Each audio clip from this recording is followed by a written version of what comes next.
So my choice for this card, a book that made me root for a villain, is a little bit of a weird one because it's a book where I'm actually not sure, not convinced that the author of the book, when she was writing it, actually thought about the character as being a villain. And in a lot of ways that says some things about our relationship with the idea of genius. So the book that I'm thinking about specifically is called The Sorcerer's Apprentices by Lisa Abend, and it's a year in the life of the kitchen at the restaurant El Bulli, which was Ferran Adria's, 3 Michelin star restaurant in Spain. And I don't actually think that he's entirely villainous, but in terms of this book, Adria is a villain. He's a person who is benefiting from essentially labor exploitation, right? He's a person who is,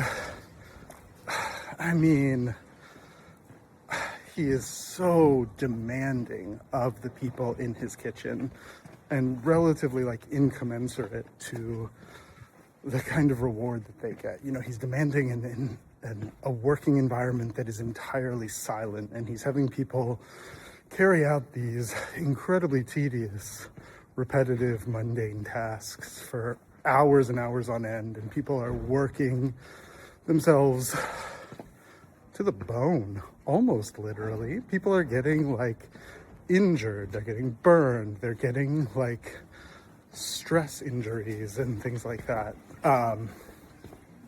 And the thing is, even when I first read the book, I didn't think of it as a story where he's the villain.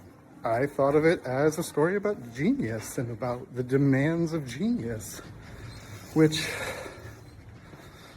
it's complicated, right? I feel a lot of tension around it because I do think that there is something legitimate about the kind of genius that can come up with the experience, the culinary innovation, the things that happened at a place like El Bulli. But I don't know that justifies it all. I don't know that excuses it.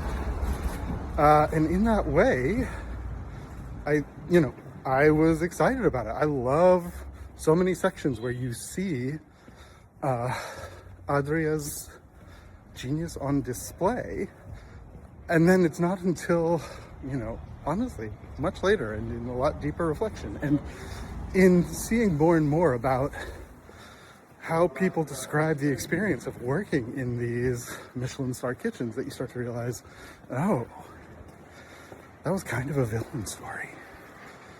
So, a book that made me root for a villain. By the way, I almost did the Thomas Cromwell trilogy, but again, that's a book those books I can use for so many other cards, so I'm gonna leave them alone for now. But yeah, a book that made me root for the villain. It's The Sorcerer's Apprentices by Lisa Abend.